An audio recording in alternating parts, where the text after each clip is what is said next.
Des fleuves et des rivières en crue menacent la municipalité de Chongqing, les provinces du Guizhou, du Zhejiang, du Jiangxi, du Hunan et du Sichuan, ainsi que la région autonome Zhuang du Guangxi, avec des torrents de montagne, des glissements de terrain et des sols détrempés. Plus de 70 000 personnes ont déjà été déplacées.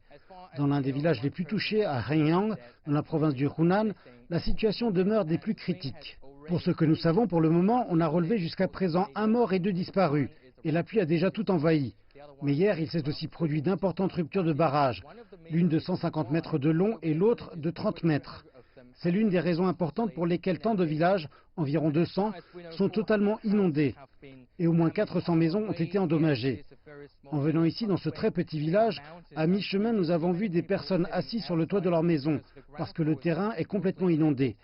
Et 270 000 personnes sont affectées dans les villages et les comtés.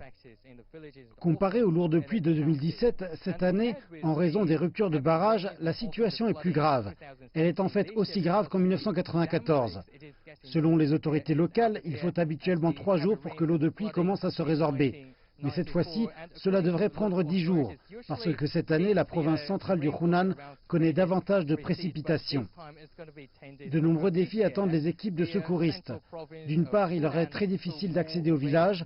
Le niveau de l'eau est d'environ 3 mètres et hier, il était de 4 mètres. Jusqu'à présent, dans ce petit village, 12 canots pneumatiques ont été dépêchés et 34 personnes travaillent jour et nuit pour s'assurer que les villageois qui restent chez eux aient des provisions de nourriture et d'eau potable. Les pertes économiques totales avoisinent les 600 millions de dollars et les récoltes et les terres arables se sont entièrement transformées en lacs. De nombreuses personnes choisissent de rester chez elles pour s'assurer de la sécurité de leurs biens. Pour les prochains jours, on s'attend à davantage de crues. Cela pourrait constituer un nouveau défi pour les secouristes et les villageois qui demeurent dans leur village.